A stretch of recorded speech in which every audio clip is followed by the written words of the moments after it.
جی کہ عورت سے جماع کے وقت لائٹ بند کرنا ضروری ہے؟ کوئی ضروری نہیں ہے، آپ کی بیوی آپ دیکھ سکتے ہیں، اس میں کیا ہے؟ اندھیرے کر دیں، یعنی اس کا معنی یہ ہوا کہ دن میں کبھی میاں بیوی نہ ملیں، پہلے اندھیرے کا انتظام کریں۔ پتہ نہیں کہاں سے لوگوں نے مسئلے کھڑے ہوئے ہیں۔ کہتے ہیں جی کہ عورت کو تیار کرنے کے لیے پہلے اس سے طلاق یا کوئی جنسی باتیں بالکل کرنی جائز ہیں، کیونکہ قرآن بھی یہی کہتا ہے۔ اللہ نے قرآن میں فرمایا ہے کہ یسألونک عن المحیض قل هو اذى فاعتزلوا النساء في المحیض ولا تقربوهن حتى يطهرن فاذا جب وہ پاک ہوئے فاتوہن من حیث امرکم اللہ ان اللہ یحب التوابین ویحب المطہرین فاتو حرثکم۔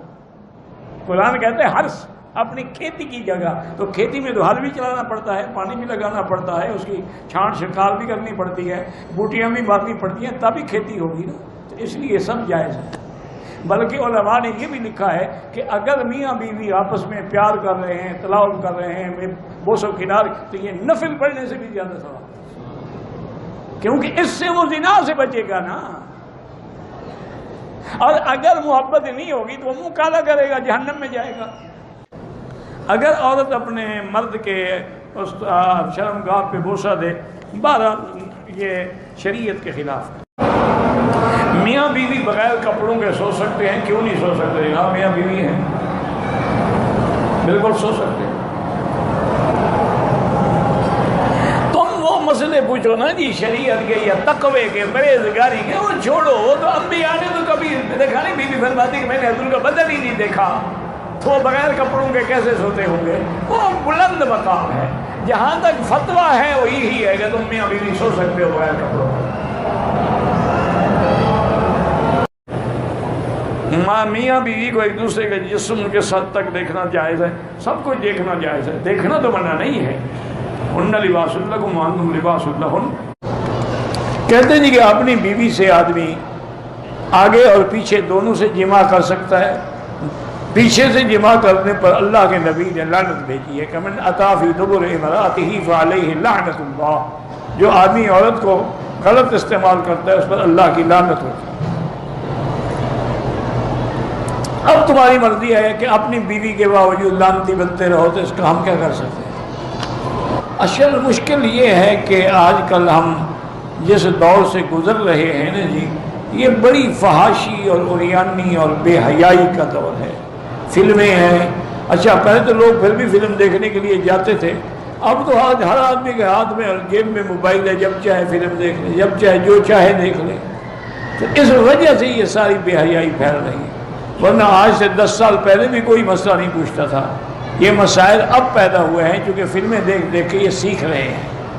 اور کچھ بدبختی یہ ہے کہ شیعہ نے اپنے کتابوں میں بھی لکھا ہے کہ جائز ہے، اور ان کے علاوہ بعد ہمارے یعنی مسلمان شیعہ بھی نہیں، انہوں نے بھی اپنی کتابوں میں لکھ دیا کہ جائز ہے۔ انا للہ و انا الیہ راجعون۔ اللہ تبارک و تعالی سے دعا کریں کہ اللہ ہمیں مسلمانوں کو، ہر کلمے پڑھنے والوں کو، مرد عورت کو گناہوں سے محفوظ رکھیں۔ کہتا ہے کہ بعض اوقات بچہ دودھ پی رہا ہے، اس وقت بھی خاوند اپنی بیوی سے مل سکتا ہے، لیکن بہتر یہ ہوتا ہے کہ ایسی حالات میں نہ ملیں۔ چاہے بچہ دودھ پینے والا ہو، اس کے دماغ میں ہر چیز آتی ہے جو کچھ تم کر رہے ہو، وہ ایک کمپیوٹر ہے، اس میں فیڈ ہو رہی ہے ہر چیز۔ وہ بول نہیں سکتا، لیکن بڑا ہوگا اور پتہ لگے گا میرے باپ کا یہ حال ہے۔ اگر 2 بیویاں ہیں میری، ایک ہی کمرے میں، ایک دوسرے کے سامنے میاں بیوی ہم مسٹیکٹ نہیں کر سکتے ہیں، دوسرے کو ایذا پہنچانے کی اللہ نے اجازت نہیں دی۔ ایک ہی وقت میں 2 یا 3 بیویوں سے جماع کر سکتے ہیں؟ نہیں کر سکتے۔ کیوں نہیں کر سکتے؟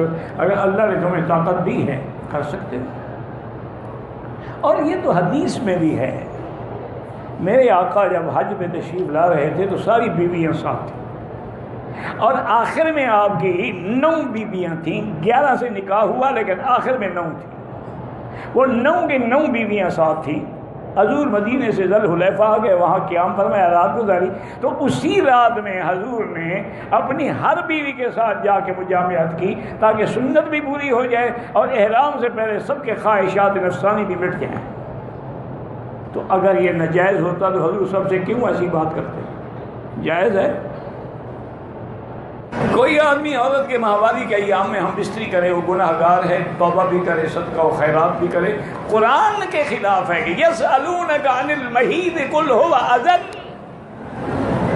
حیض کی حالت میں عورت سے ملنا، فرمایا اللہ نے پلیدی ہے، تکلیف ہے، فاعتزلوا النساء فی المحیض، بالکل دور ہو جاؤ، حیض کی حالت میں ان کے قریب نہ آؤ۔ اچھا یہودی تو یہ کرتے تھے کہ اگر عورت حیض میں ہو ان کے گھر بھی نہیں آ سکتی تھی، دوسرے کمرے میں رہتی تھی، برتن بھی دوسرے، کپڑے بھی دوسرے، کھانا بھی الگ، ہر چیز الگ۔ لیکن اسلام نے کہا کہ نہیں، یہ سزا تو نہیں ہے، اکٹھے رہ سکتے ہو، بیوی کھانا بھی پکا سکتی ہے، میاں بیوی کھانا اکٹھے کھا سکتے ہیں، بلکہ ایک بستر پہ لیٹ بھی سکتے ہیں، لیکن جماع کرنا جو ہے وہ حرام ہے۔ اور یاد رکھیں کہ حیض کی حالت میں جماع کرنے سے دونوں کو ایسی ایسی بیماریاں لگتی ہیں پر جن کا دنیا میں بھی علاج ہی نہیں۔ یہ ایڈز کہاں سے آیا ہے؟ اسی سے تو آیا ہے نا، کیونکہ ان کے نزدیک تو ہے شاید کچھ ہے، کنڈم چڑھا لیا اور بس ٹھیک ہے، کام کر لیا۔ انا للہ و انا الیہ راجعون۔ نتیجہ یہ نکلا ہے کہ آج کتے کی موت مر رہے ہیں، دوائی کوئی نہیں دنیا میں۔ قرآن کی مخالفت کرو گے تو مر جاؤ، اگر غلطی ہو گئی کہ توبہ کرو، اور بلکہ 1 دینار کے قریب صدقہ بھی کرو۔ صحیح حدیث میں ہے، ایک آدمی نے، مکے کا آدمی تھا، اس نے انصاری لڑکی سے شادی کی، یعنی لڑکی مدینہ منورہ کے انصار کی تھی، شادی کرنے والا مکے کا مہاجر تھا۔ میاں بیوی جب رات کو اکٹھے ہوئے، اب وہ بیوی کو کہا ایسے لیٹ جاؤ، کھڑی ہو جاؤ، ایسے بیٹھ جاؤ، ایسا۔ اس نے کہا کیا کہتے ہو تم؟ ہم تو صرف سیدھا سو کے جماع کراتی ہیں۔ انہوں نے کہا یہ کیا مطلب ہے؟ جب شریعت میں، انہوں نے کہا نہیں بالکل، حضور سے پوچھیں گے، پھر اس کے بعد جیسے تمہاری مرضی آئے کرنا۔ انہوں نے کہا ٹھیک ہے۔ صبح کو حضور کی خدمت میں آئے، انہوں نے پوچھا، انہوں نے فرمایا کہ ہاں بس عورت کا پچھلا حصہ استعمال نہ کرو، باقی تمہاری مرضی ہے، کھڑے ہو کے، بیٹھ کے، لیٹ کے، جو چاہو کرو۔ فاتوا حرثکم انا شئتم۔ تو یہ میری بیٹی ایسے مسئلے ہوتے ہیں، کوئی اس میں یہ بات نہیں ہے کہ میں کیوں جواب دیتا ہوں، یہ دینا پڑے گا، ورنہ وہ تو ساری زندگی میں چوستے رہیں گے۔ کہتے ہیں جی کہ میاں بیوی ملنے سے پہلے دعا، کپڑے اتارنے سے پہلے دعا مانگ سکتے ہیں، اللہم جنب الشیطان عنا وجنبنا ما رزقتنا منہ، یا اعوذ باللہ پڑھ لیا۔